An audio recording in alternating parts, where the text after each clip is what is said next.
In today's video, we're taking a look at some NHL trade rumors, all focused on goalies. We're going to have an incredibly active goalie market between trades and free agency. Many will be changing teams, so we're going to discuss all that, plus the NHL has postponed its playoff games for today and tomorrow. We'll jump into all the latest news coming up next.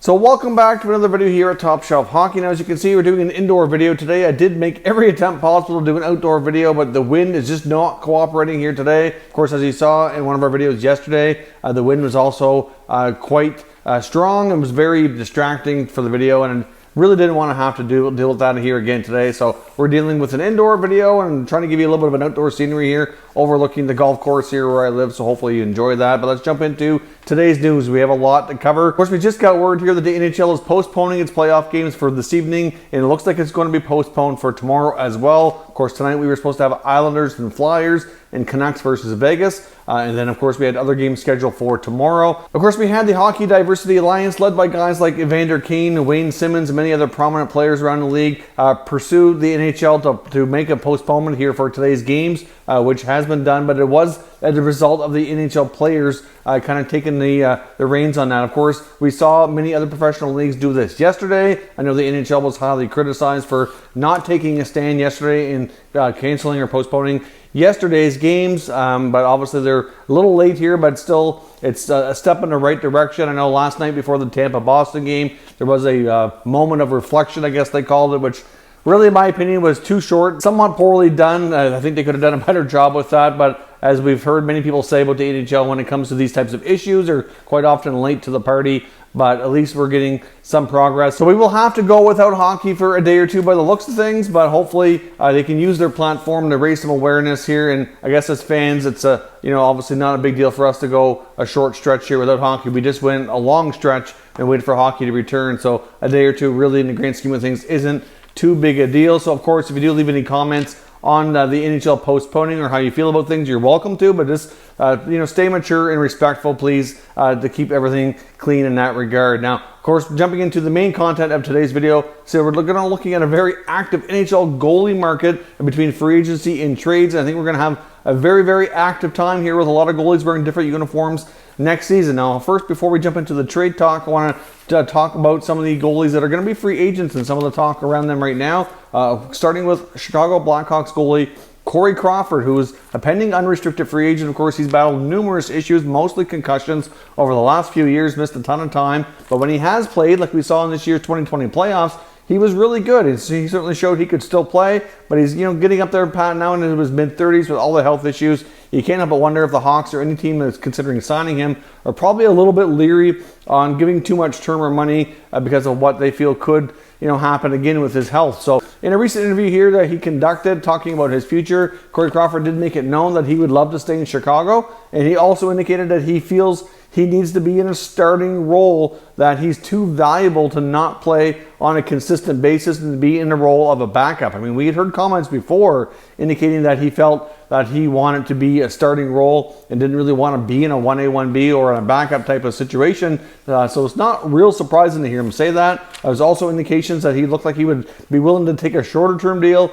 or a 3 or 4 year contract if Chicago preferred. Given his health status, where he's been, and considering his age, I'm not really sure that they would want to go down that road of a 3 or 4 year deal. At least I wouldn't think so. I would hope they'd be a little bit skeptical of that. But Crawford certainly makes it known he wants to play, deserves to start. And I guess we'll see what happens if Chicago turns to him again, or they go in a different direction. I could see them bringing Crawford back, but obviously on a shorter term deal for the right price. So we'll see what happens. Now, on another goaltender who could be on a move as well, we're looking at Rangers goalie Henrik Lundqvist. Now, of course, many feel, myself included, that he very well likely has played his last game as a New York Ranger. Obviously, they have a three-headed monster there with the Rangers system between Lundqvist, Shesterkin, and Georgiev. And many feel like it only makes sense for Hank to be the odd man out here. He's got 1 year left on his contract. Making $8 million, so it's a lot of money, so if they can move on from that contract, or if he would retire, which I don't see really happening exactly, they could save a ton of money in cap space, and obviously, move on here with the two younger goalies, a big part of the team's future. So clearly, Henrik Lundqvist is back in Sweden now.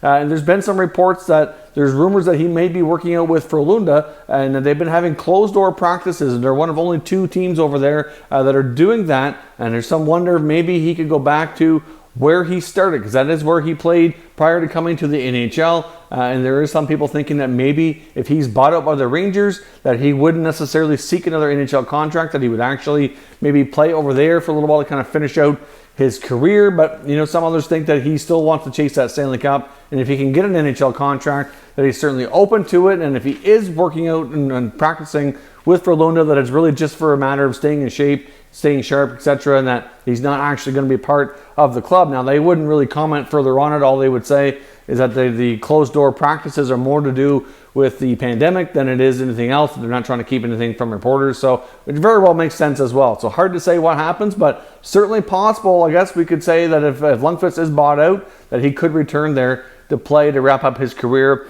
if an NHL opportunity isn't presenting itself. Now, moving on to the goalies that are likely going to be moved, or at least there's having a lot of rumors around them. Let's start with Leafs goalie Freddie Andersen. Now, of course, he's a player we've talked a bit about off and on here in the last little while. Of course, since the Leafs made the trade for Kasperi Kapanen going to Pittsburgh, there's been more talk about other Leaf players that have been in the rumor mill. We saw from James Myrtle of The Athletic, who has sources indicating that at least 4 or 5 other Leaf players, including Andersen's name, has been in discussions with several other NHL teams. I mean, Kyle Dubas appears to be a very, very busy guy, having a lot of conversations around many other NHL GMs trying to make other deals. And I think the Kasperi Kapanen trade is just the tip of the iceberg here. I think he's just getting started. And I'm not really convinced 100% here that Freddie will be moved. I think they're going to explore it and see what happens, just because he's entering the final year of his contract. And clearly, they need to make a decision whether or not he's the long-term solution or just the short-term one as well. Because if they stick with him for another year and they don't do an extension, he's going to be a UFA. They could risk losing him anyway.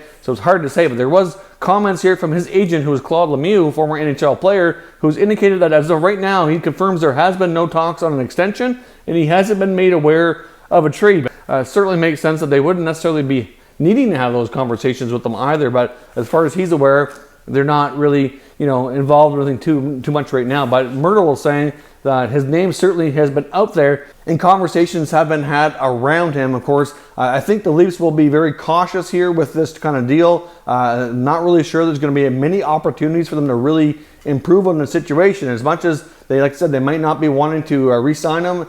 How are they going to get better at that position for the short term as well? That's certainly a question Dubas has to answer. And obviously right now that's a difficult one to ask. If you look at a lot of the other goalies on the market, I'm not really sure that they're going to be able to improve, but it is possible depending on what they managed to pull off here. Of course, the Leafs have been linked to Matt Murray, his connection with Kyle Dubas and the Sault Ste. Marie Greyhounds in the OHL from the junior days. So obviously Murray's another guy we're going to talk about here as well. I mean, the Penguins seem to be pretty busy as well. Jim Rutherford and Kyle Dubas are probably 2 of the most busy NHL GMs working the phones right now, having tons of conversation. And Murray's certainly a guy who is likely going to be dealt. I mean, it looks as though that they're pretty set on keeping Tristan Jarry, and that Murray will be on the move, and probably for future considerations. I would imagine they're probably looking at picks and prospects coming back, which might explain as well why they gave up that first-round pick to the Leafs. They might feel they could recoup that possibly in another trade, or at least in another comparable, even if it's a later round first-round pick or something to that effect. But Murray and Andersen both, not a guarantee that they're traded, but their GMs are having tons of conversations around them.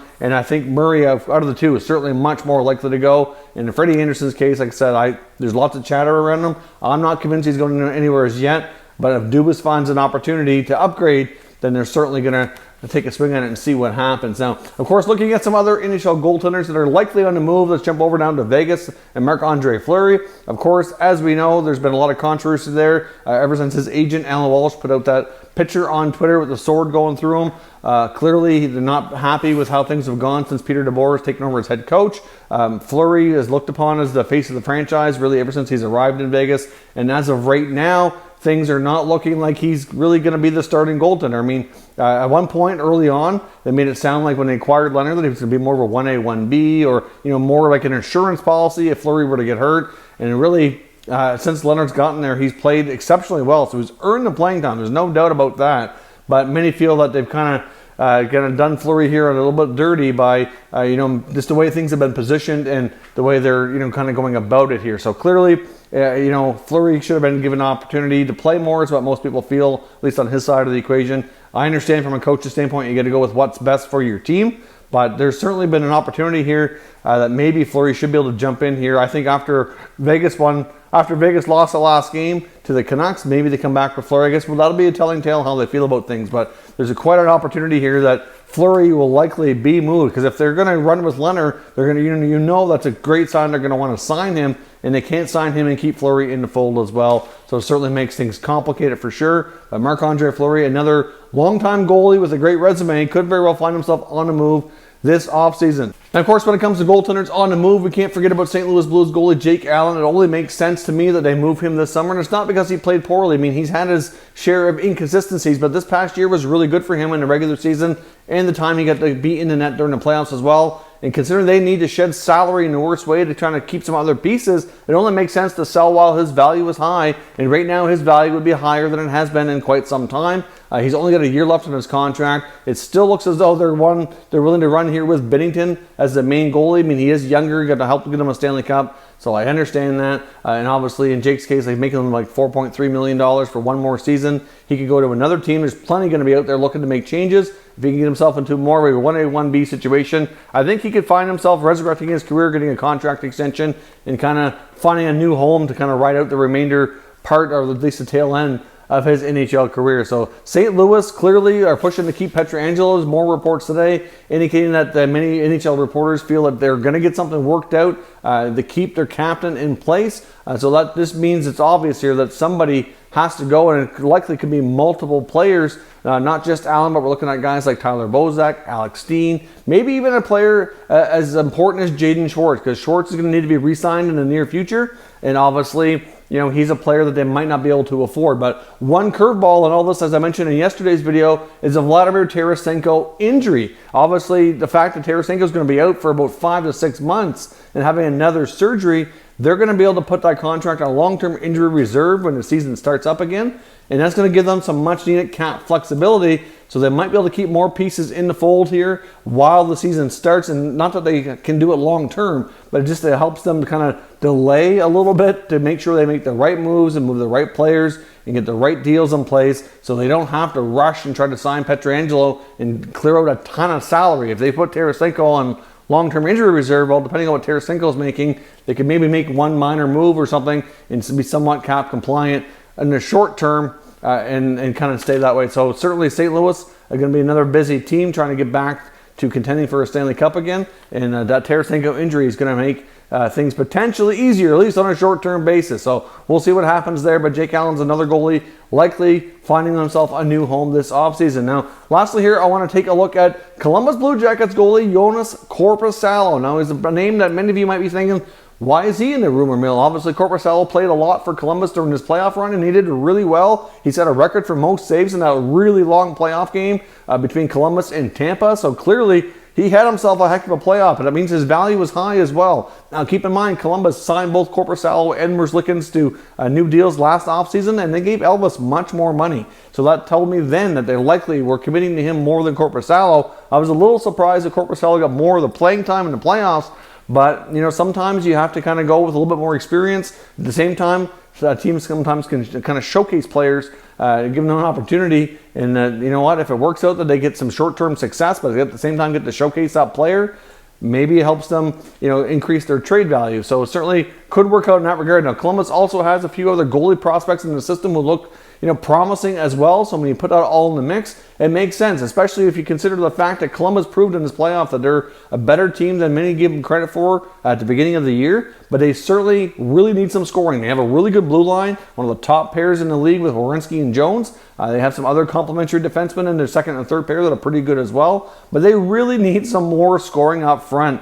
So when you're looking at trade chips, you're looking at guys like Korpisalo and Josh Anderson, who was unfortunately injured and missed the playoffs. But you know, Anderson's a player who very well could find himself on a move. I mentioned the other day he'd be a great fit for a team like the Habs, who need some scoring on the wing and some size, and he provides that. He can be a potential 20 to 30 goal scorer, and he's got the size and physicality to go with it. So I think he'd be a good fit for a team like them. But there's not the only ones out there. He could be a good fit elsewhere too. That's just an example. But obviously, for their need to address scoring, Korpisalo could certainly accomplish that. I think many teams would be happy with the way he played Look to a team like Carolina, for example, who might not be thrilled with going forward with Reimer and Mrazek. Maybe they make a move and try to acquire Korpisalo and get him down to Carolina. I mean, that's just an example of their division rivals. Might be tougher to pull that deal off, but there's lots of teams out there going to be looking for an upgrade. And the other thing with all of these deals that we're going to think about and keep in mind that these teams are focusing on is the Seattle expansion draft. I mean, many of these teams can only protect one goaltender, and if they have two really good ones now, then they're obviously going to lose one or be high risk to lose one. So, Columbus is a prime example. If you look at what would be available for them in an expansion draft, I think between one of those goalies would be one of the more likely selections that Seattle's going to make. So if they don't make a move sooner than later, they're going to be at risk to lose them down the road. So they're going to kind of minimize the risk in that regard too, which is going to have an impact on a lot of moves we see heading into the offseason. So we'll see what happens here, but it's going to be an extremely active goaltender market. There could be other goalies on the move too. I didn't name them all. We still got guys like Leonard who could re-sign in Vegas, get Braden Holtby in Washington. He could play his final game and move on through free agency. I mainly want to focus on the ones today that are likely going to be traded, or at least they are expected to be, and a few others that we actually had a little bit of chatter on in the free agent rumor mill as well. So let me know your thoughts on where these goalies are going to end up. Give me your mock trades in the comment section and we can discuss further. If you're new to the channel, consider subscribing and turning on your notifications so you don't miss any future content, and give this video a thumbs up if you enjoyed it. I'd appreciate it if you did. As always, thank you for watching, and I'll catch you next time.